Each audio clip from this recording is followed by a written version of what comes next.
So hi everyone there, and thank you so much. Thank you so much for joining me at such a short notice. Rajiv, Anupama, Mayank, all three of you, and I'm really happy that I'm with three brilliant minds on a very serious topic today. We all know what we are going through, and we keep saying every time, in our day-to-day life, we won't change. We remain what we are. We won't change. We remain what we are. These are our strengths. This is what I am. But I think COVID-19 is going to change everyone in some way or the other, little or more. Anupama, I'd like to start with you. Where do you think, does this all go? To begin with, the releases, the theaters have shut down. I heard Kabir saying that even though 83 is ready, but he won't release it immediately. And what do you think of the first thing when the theaters will open? My sense is that it's going to be a long time before theaters open. In China, they did open 500 theaters and then had to shut them down again. So it's going to be, I think, it's going to be the last thing that actually happens once life sort of in some way starts to get back to normal, because you'll really have to earn the trust of people, and you can't afford to take that risk of having to shut them down in case something goes wrong. Also, I'm not sure if the bigger producers will want to be the first ones out of the gate, because I don't know if people will feel safe enough to come back into theaters. So like Hollywood studios are now setting up dates for September. So the movies that are being moved, many of the films have been now moved to Labor Day or after. So I love the theaters, and God knows this is this is hard for all of us who are used to being in movies every Friday and every Thursday. But honestly, I don't see it. I don't see theaters reopening anytime soon. Thank you. I just miss you. I'm missing you from here. You watching in the front two rows, when I see you sitting alone. Third row always. Third row, center seat. Okay, third. So no, I see where everyone's coming from. And of course, there's a massive crisis. It doesn't get bigger than this, not in anyone's living memory. But if you were to look at it long term, I think the one industry that will be least affected by all of this is going to be the entertainment industry. That's primarily because one, it's been the most recession-proof or depression-proof industry forever. So like, even when you go back to 1929, the Great Depression and all those things, the one industry that was not affected even then was the films. Now, whether we watch films in theaters or we watch them on a laptop or we watch them on a home theater system is a conversation that we've been having for a while in any case. And that's where this one becomes a little more significant, because what's going to happen now and what's already happening is not just an economic crisis, it's also a biological crisis. It's not just the fact that all industries are going to go tough, but also the fact that we will not be able to sort of intermingle in the way that we've always done. Is going to have a deep impact in the way we also interact with people. And well, surely enough, if you want theaters to reopen, you will have to change your seating plan for sure. You will need a 6 feet distance between two people, because it's going to take at least a year and a half before a vaccine comes into place. That's the minimum time lag that we're looking at. So this virus is not going anywhere. Thanks to lockdown, it may come down a little bit. But that said, I think people have never entertained themselves more than they have done in the past couple of weeks. And they're all sitting and watching and binging. So from that perspective, it's a good time for the entertainment industry. Of course, I mean that in a way that I don't hope that to this planet. But entertainment industry, as I said, is what I would describe as anti-fragile, in the sense that there are some industries which are fragile because there's an economic crisis, then it really drops to ground zero. And there's some that are robust, that sort of take the shock really well. And then there's some industries that actually start doing well when there is an economic crisis. And in that sense, entertainment is one of them. But Mayank, global closure of theaters has never happened. It's the first time in the history of cinema that box office is zero. That's true. Yes, so I meant more in terms of the viewing rather than footfalls in theaters. That's just a medium. That's a medium thing. Whether you watch in the theater or whether you watch it on Netflix, I think Netflix is going to have a great time. I think it already is. So you are basically a movie lover. So yeah, fine. You're in the comfort of your home. You're watching. You're getting a staple diet, I would say. But what I'm coming to very soon, and Rajiv, I think it's open to you. What do you think is going to be the impact on the producers? On the movies and the storytelling, the scenario. How is it all going to change? I mean, it's hard to say, but I do think it's going to. I do think the hit is going to be significant, and I think that it will also, it's a little bit of actually exactly what Anu said and what Mayank said, because I think that it's going to. I mean, of course, the OTTs are doing great, and everyone's consuming that, but there needs to be fresh material, and fresh material is not going to be created till one can go out and work. And what it may do, and I don't know. I mean, I'm reading. Bob Iger has announced yesterday that more projects, more Disney films that were meant to go into theaters will now go into Disney Plus. So is that going to be similar here? I mean, are a lot of producers going to have to rethink? Because I think even when things normalize to some degree, I still think it'll be a while before people are going to feel safe enough and comfortable enough to go into cinemas. I read and I heard about one chain that is targeting June if all goes well, but they're going to work out some social distancing compliant model where they're saying they'll exactly what Mayank said. They're going to sell 1/6 the number of seats of a full house, and they're going to sell each seat is going to be separated by about 6 seats. I mean, each person is going to be separated. But still, I mean, do you want to be that guy even in that? I don't. I mean, I don't know if entertainment comes right up there. I mean, for a long time it has, and our entertainment has mattered greatly. Even people on low incomes will save up to go watch the big movie that they want to. But at a time when your life is at risk, I don't know. I mean, it seems very unlikely that it's going to bounce back anytime soon. I think the big concern is going to be the projects that are already made or midway through making. Those will be the first concern. But I don't have answers to how badly. I don't have numbers, but I would imagine. I mean, whoever one speaks to, there's uncertainty. There's panic. I think it's fair to say that anyone who has a film in any stage of production, in any stage of production, is extremely fragile. Anupama, do you see a huge clash of releases happening? Because, I mean, all said and done, sometime we will open. There's no doubt about that. I mean, every tragedy or every obstacle is eventually overcome. And do you see a huge clash of releases and, people cutting into each other? Now it doesn't matter whether 2 movies release on the same Friday or 3 and all that. Because how much can you keep it in the cans, Absolutely.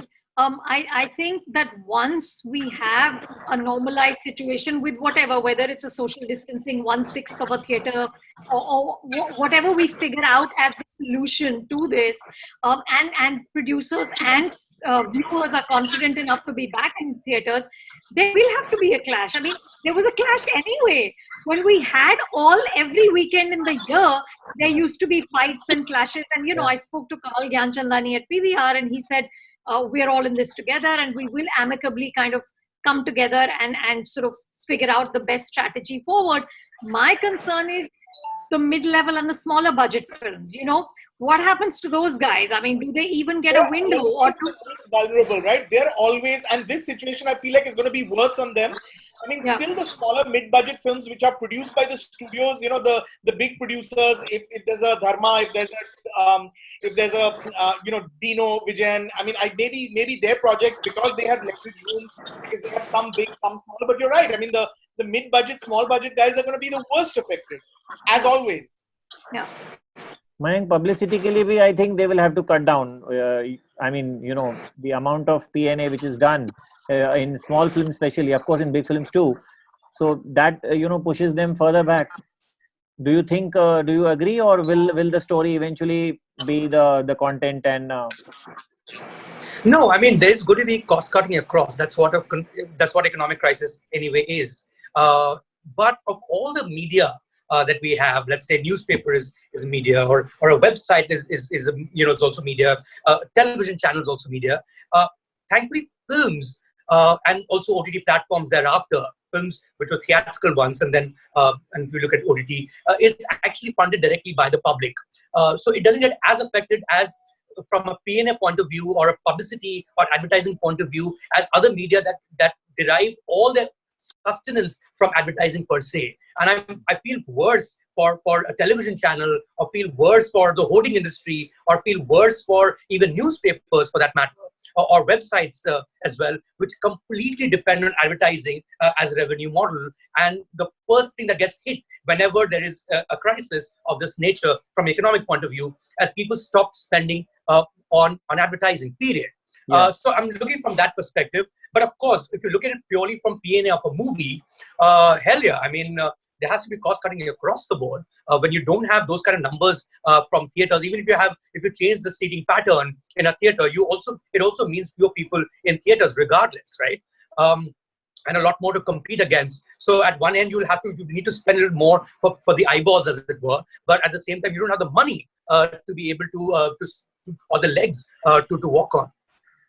Anupama, you being closer to the filmy home, obviously in a filmy home, do you think the actors will also have to cut down on their pay packets and anyone, you're getting this much, will have to take 60% of what he was taking, or 70, or maybe even 50? Vicky, in all the time that I've reported on the Hindi film industry, I've never heard of actors lowering their fees. Genuinely, but we've never been in this situation. Nobody in anybody. I mean, my parents who are 80 plus, in their living memory, there has never been a situation like this. And I think it would only be right for everybody to do whatever they can, because like Kamal said, we are all in this together. This is not one person's issue. It's everybody's problem. Rajeev, what I see, if not the pay cut, is for sure, I see it as, the Shah Rukh or the Amir model, whatever selected films they did, the profit sharing, and take a basic acting fee and then share it on profit, may now spill over to maybe a Ranveer or a Shahid, or maybe even an Ayushmann, who is maybe consistently the flavor of, has been the flavor since some time. I'm not taking only these names. I mean to say it will spill over to other actors. Rajeev, do you agree to that? Yeah, again, I don't know, but yeah, I would imagine yes. It's true that the big guys rally around each other. The big guys will find a way to make it work for themselves. And yes, profit sharing seems like the fair model to work on, because either everyone makes money or no one makes money. And why should the stars be sort of coronavirus proof? Why should they not also be able to bring the costs down? I think that makes a lot of sense. But isn't that model true of most stars anyway today? Given the costs, isn't that true? I would imagine that even Ranveer and all are out of that league where they can just be paid an upfront salary. I would imagine actors like Ranveer and Ranveer are also in that league, because those salaries that one hears of, seems highly unlikely that they can get paid that upfront.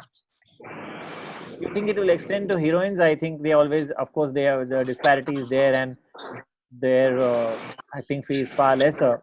Do you think it will extend there also? Maybe if it's a solo heroine, say maybe it's only a single heroine-oriented film. How sad! How much less are the heroines going to get paid now?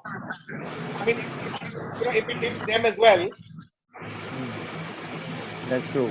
But since we spoke about these, you said the big stars will have their some way, and they will work it out and maybe maneuver their way. Mayank, you see a lot of cinema, and do you think the storytelling will also change in some way? Because this big star may be trying to get a script in place or whatever, but do you think the people will start writing different stories which have a very closed budget?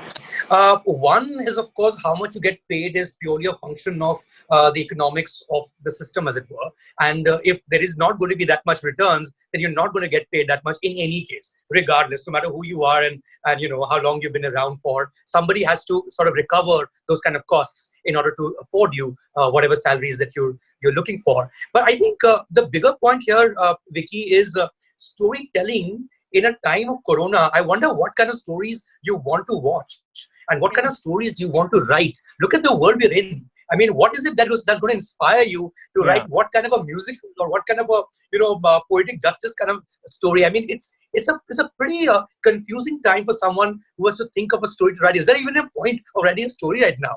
Is there anything that you want to say? Because we're all so incredibly confused with what we found ourselves in, and that would also apply to consumers of that content. I mean, I've been watching pretty much classics because it just makes more sense, because there was another world that we were in, and sort of it's just become my lockdown thing to do, just to watch movies from back in the day rather than as much from the latest stuff, because I mean, besides what's work, of course, and that I've been catching up on.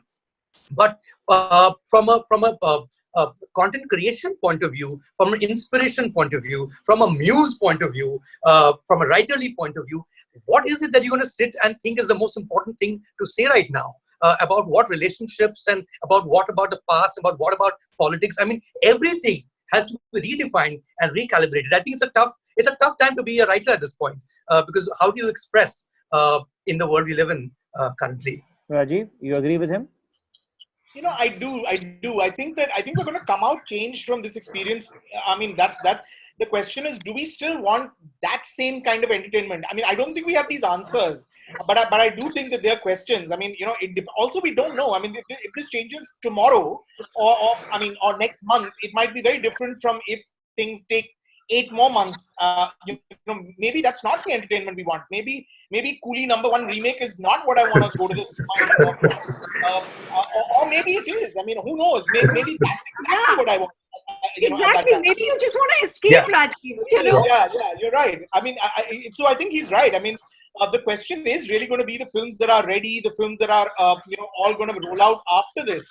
I still think that, in fact, what Mayank said, I still think that the writers who are going to put pen to paper now, they still have an advantage because they're still operating from a clean slate. And it's true. The more interesting question is, how will this scenario and this situation kind of inspire the writing and the scripts that come out going forward? But who knows, because we don't know how. I mean, we don't have an end date in sight, right? So in the absence of that, it's impossible to predict exactly exactly what's going to happen. But yeah, I agree. I mean, we're definitely going to come out changed, and we may not want. Also, I don't know, maybe the standard of equality of filmmaking we expect will be, of storytelling will be.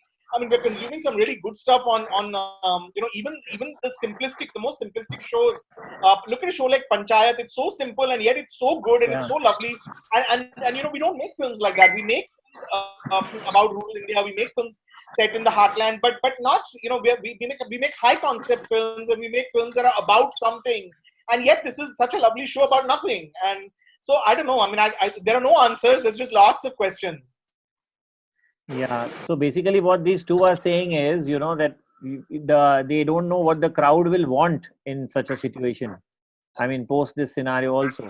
But Anupama, do you think, these biopics and these period films which the filmmakers have been riding on will decrease, and who knows, a new formula for, disaster films, like, showing a disaster, maybe a calamity and all, whatever. Do you think that may also I don't know, Vicky. I don't know, but when you're living through a global crisis, do you really want to see a global crisis on screen? Maybe all I want to see is Varun and Sara and Coolie #1, and just forget for 2 hours that there's shit going down outside. Yeah. So I think I don't know how we will process it.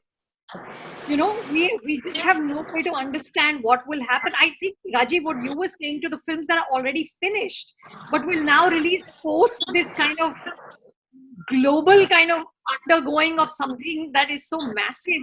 I don't know what the reception to those will be now, because we will be different people when we emerge. Yeah. That's a very good point. But you said you spoke to Kamal Gyanchandani. I'm just asking aloud. Sorry. No, please go on, Rajeev. Yeah. I mean, I'm asking all of you. Do you think at all that if this goes on longer than we imagine, which is what the word on the street certainly seems to be, will the big guys go to OTT? I mean, or is that just not? I mean, yeah. Will the big players, will Suryavanshi release on Netflix? I mean, Netflix will certainly has the pockets to cough it up, to cough what it requires to buy the film. But will the filmmakers, will the tentpole films, if this goes on really long, and we can see that the show ratings are, I mean, we from what we hear, everyone's watching everything. It might be it might be the best way to reach out. I don't know. I mean, if this goes on too long, I mean, how long do you hold on to a film? How long before it just doesn't matter anymore? Yep. Yeah. You think? I mean, I think. Okay. So I think there could be what could come out of this is also various other ways of looking at how we stream entertainment in the first place, right? So yes, it could go directly. If Netflix can make a film of Michael Bay, can definitely fund a Rohit Shetty movie, right? So technically it's possible, but it would be sad for a hardcore Rohit Shetty audience to find a film like Suryavanshi in Netflix. Yeah. Because most of the stuff that's on Netflix and they're paying $650 for every month is not attuned towards the hardcore front bench audience that the film is targeting. If it was on Jio Cinema, perhaps, because I mean, I'm presuming even in the villages right now, people have Jio on their phones and they will get to watch it. Or the other way could be, and this is something that people could consider, because that's something that's going to happen sooner or later anyway, is if you release the film for mobile phones or for home viewing at a ticket rate on that day. And if I were to give 100 rupees to watch Suryavanshi, whether I watch it on YouTube or whether I watch it on Vimeo or wherever I choose to watch it, or on a website which is created for the film, that's the opening day box office figure for Suryavanshi from homes on that day. So you're actually paying for appointment viewing the same way that we do with theaters, but you do it from homes. It might be an interesting way of looking at it. I think new ways will need to be thought out, given that what we're going through is unprecedented to begin with. Well, Jio is going to roll out first day, first show by the end of the year. Right, so maybe that's the game changer, that you have a theatrical and an OTT release, exactly what you're saying, Mayank, that you watch it where you want to see it. Right. So are you saying, Mayank, is it is it going to be only an OTT release possibly, or is it going to be a dual? I mean, in theaters and OTT. Exactly. I mean, as Rajeev was pointing out, and that's true for all of us right now in this room, is we don't know. We don't know how long this is going to last. We don't know how severe it's going to be. We don't know whether we're in step 2 or step 3 of the spread in the first place. We know what it can lead to. We've seen what's happened in Europe. We've seen what's happening in the US. We've seen what could happen in China, how long that lasted, but it's not over there either. So really, at this point, it's all conjecture. We can only wish for the best, and that entertainment is the last thing on our minds right now, actually, to be fair. Absolutely. Anupama, you said you spoke to Kamal Gyanchandani, but I heard, I read rather, that the PVR has requested the malls, where they are housed in, that they will be paying 50% of the rate because they are not functioning, or maybe lesser. So do you think the malls will, there's no word from the malls as yet, because they also are closed, and maybe that thought process, still going on, ki kya kare? Do you think they will buy this idea from them? Because, there are certain shops where the owners have told the people who have rented it out, no, you have to pay the full rent. But do you think the malls in a larger, the room being larger, will accommodate these, heed to the request of the PVR chain or any other chain? I'm sure the other chains must have also started doing their round of talks. Yeah, Vicky, honestly, I have no idea, because I didn't discuss this conversation with malls, but I feel like at this point, everybody will have to give a break to everybody else. There isn't anyone right now the market is just completely dead. So everybody has to accommodate and understand, and that's the only way, there will be some getting out of this in some way, I hope we can all work together, because nobody's coming out of this good. I mean, everyone's suffering. The mall owners are suffering. The theater owners are suffering. There's 15,000 people who work at PVR, and imagine how many more thousands at the other chains. The smaller chains may not even survive this. I don't know.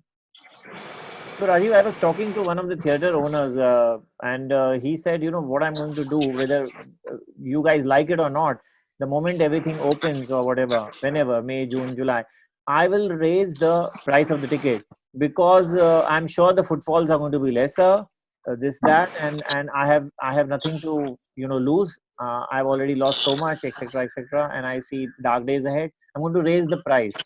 So, do you think this is going to be a wise move? I mean, in the sense. Again, I don't know, but I would imagine. I mean, just on the, just as you said, I mean, I don't, already people who are, when we come out of this, we're all coming out substantially poorer. Yeah. I don't know if that could be the ultimate test then, whether really do we want that cinema experience? Will it only be a certain kind of film that people will pay money to go and see, which is already kind of, what the situation is. I mean, people are not paying the same amount that they, to watch an independent film that they pay to watch Suryavanshi. And if you raise the prices even on the above what it already is, I mean, it'll ask us. I mean, it'll really beg the question whether we want that. I mean, I think we're all going to come out. We're not going to have a lot of disposable income when we come out of this. So I don't know if that's the wisest decision. I mean, everyone has to take a hit, and I would imagine the cinema halls also realize that they will have to take. We're all going to take a hit. Mayank? Prices, but Well, honestly, well, the G7 I mean, that's the that panic Vickey button he Lalwani- presses to get his revenue, which he has lost. I mean, every company is trying to, formulate a model that, okay, how will I recover in the next 3 months? That's true. I mean, the fact that they continue to pay salaries as they must with people who are not able to work currently. So there will be the Getty Galaxy has said that they will increase the price. I mean, that is the last man standing in terms of a multiplex that's also a single screen theater in Bombay. So if they're going to raise the price, clearly the others would think the same. But here's the thing, Vicky. I think we are right now only operating on the best case and the worst case scenarios, right? And we're looking at a world which is like the post-apocalypse world and how it would be. The way I see it, and just look at it very logically. I mean, given that there is no vaccine that's going to come out until 2021, which person would want to be in a mall in the first place? Who wants to take a walk around the mall and watch a movie and go to the food court? I mean, what kind of person would be? And I guess he deserves to be given free stuff if he's okay with that. So it's going to be quite crazy because I think malls, hotels, restaurants, multiplexes, theaters in general, they are going to suffer hugely over the next few months, and God knows how many months. And it also depends on when the antiviral comes in and when the vaccination is available for everyone. Until that point, I think we're just looking at what's the worst case that it could be, and the worst case could be that people will not step out, regardless of whether whether there is a lockdown or not a lockdown, and they certainly won't go to a mall. Yeah, even your information on Rajiv on 6 seat के बाद एक जन बैठेगा या 5 seat के बाद, I mean, maybe I won't do that or I will do that, but people will think कि यहाँ पहले कौन बैठा था last show में, मैं उसी सीट पर बैठूं या नहीं बैठूं? They've said that, to be fair, they've said they'll be compliant and they'll be cleaning. But do you want to be that guy? I don't want to be that guy. I'm not missing the movies that much. Thank God for Netflix and thank God for everything else. Yeah. So don't tell me the movies are going to release and we are not going to have Rajeev Masand reviews. No, but I don't think that under those circumstances, any significant films will release. Which producer will put his movie out like that? Anupama? Yeah, I think it's impossible to say. We're just, we have too little idea of where this is going, how long it'll take, and how it's all going to pan out. So honestly, I'm an optimist. I always see the glass half full. So, and I'm too Bollywood to not believe in a happy ending. So I'm hoping that there will be a happy ending. But abhi to pata nahi kab hoga, kahan hoga, kya hoga. No, there will be, of course. I mean, nothing, the world doesn't stop. I don't believe in that. So I know it's a major hurdle. But just one question I know before we close. Do you think, I think we took it up very in a lighter way initially. Do you think there's going to be a deluge of OTT shows now? And because, as you said, that also will be difficult to shoot, Rajiv. But do you think there will be a deluge of OTT shows once it starts? Because at least they have a constrained budget. And anyways, we are flooded. So, do you think that's going to the flood is going to mount? Right? I mean, if you're talking about while this is still on, while we're still under lockdown, and while we're still in our homes, The only ones that can come out are the ones that were already shot. And I've been speaking to a couple of people, a sound designer who's working on some shows. They're not every show that has been shot is ready to go. I mean, there's post-production work left on it. And as of now, I don't think they've not been told that they need to rush and ready it. Everyone is hoping, everyone's an optimist, and everyone is hoping that this will only last a certain while, and you can meet the original schedules that were planned. But again, I think the fact that this is unprecedented and the fact that we really don't know, we have no way to know anything, I think that leaves more questions than answers. Mayank, what do you think the OTT experience you are having at home right now, is it as pleasurable as the the one which you have at the theater, even though the movie may be here and there? No, I'm a complete theaters guy. I mean, I love to watch it with public, and there's the whole tribal experience of watching a film, that collective release of dopamine, and that cannot be replicated at home. But that said, I think the last time that we may have gone through something similar in terms of a global pandemic would have been 1920, when the Spanish flu happened. And because the Indian soldiers were there in World War I and they came back to India, so a lot of people in India were also affected. But imagine a lockdown at that time. You would have had no way to communicate with each other. There was hardly telephone around in the way that it's, what did we do for entertainment in 1920 outside of going to theaters to watch them in any case, right? So of all the time that there could have been something like this is the best, in the sense that you have all your options with you. So while there of course there's going to be problem with new productions. I know that the three big productions of Amazon is going through hell right now, because they're at various stages of completion and they can't meet their release dates. So Breathe 2 is having a problem. Mirza 2 is having a problem. Tandav, the big film that they were doing with Saif Ali Khan, that House of Cards show is having an issue, because either the production is not complete or dubbing is becoming an issue, etc., etc. So they're not meeting their targets. But the beauty of an OTT platform, or the beauty of internet in general, even if you're not interested in movies, you could be interested in reading and stuff like that, is the biggest library in the world. So it's a great time, at least from entertainment perspective, from a consumer's point of view. It's a great time to catch up on all the things that you thought that you should have watched at some point. Like, I didn't know I hadn't seen Iruvar, for instance, or I didn't know I hadn't seen Into the Wild either. These two movies I caught 2 days ago, purely because they're around and you can still access them. It doesn't have to be a new release. But yeah, from an industry perspective, like with all other industries, while this one I think in the long term will be the least hit, but it's going to be badly hit for sure. Parting shot, just one film from each of you, which you have seen recently. Rajeev, you recommend a lot on television. But one film which you've seen recently and perhaps can be motivating in these times, you want the public to see in the lockdown? Someone else wants to go first? Anu, you want to go? Sure. I would recommend Vetrimaran's Vada Chennai, which I saw a couple of weeks ago, and it's just fantastic. He's such a fine filmmaker and such a sprawling narrative, and just so beautifully done. For me, what's exciting about OTT platforms is that it allows you access to movies which otherwise, you wouldn't have seen. And so I'm really trying to discover as much of other Indian cinema as I can. And that's been a real education. That was a big gap in my learning. Yeah. Rajeev? I saw Shoplifters, which I missed when it came to the cinemas. It's on Netflix. I mean, a lot of the foreign films which are hard to find otherwise. Shoplifters is just it's so beautiful. It's so emotional. It's so heartbreaking. So beautifully acted. And I saw Ilo Ilo, the Singaporean film again. I'd seen that before, and I was wondering if I'd ever get a chance to see that. And that was on Movie. I got a chance to watch those two, and they're both really lovely films. And I think that this is a great time to for those that don't necessarily watch a lot of foreign films. I mean, now's an opportunity. Get into the habit of reading subtitles. We might be reading subtitles for a long time now.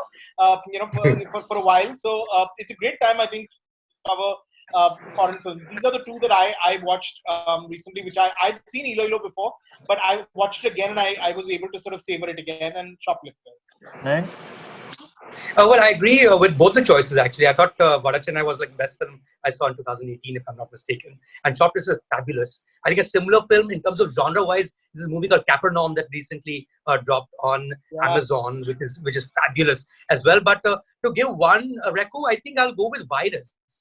It's this film made last year, like 2019, Malayalam film, deals with the Nipah virus that, the attack that took place in Kerala in 2018. And it's I know that we're all going through this, and would you want to watch that on the screen as well? I think people are doing it anyway. They're stuck to their TV sets, so they're always reading stuff to do with Corona. But this is, one is a real story, and second, it's an extremely optimistic story. It's a true story, and they came out really well after the particular attack. So it's not also bad, and it's a great movie to sort of see how this whole thing took place and how they contained it. So it's a film on the containment of virus, and I think we could all do with a film like that at this point.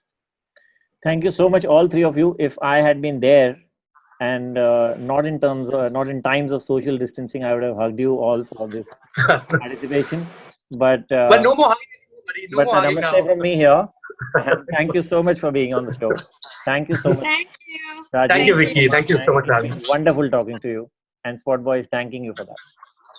Thank you.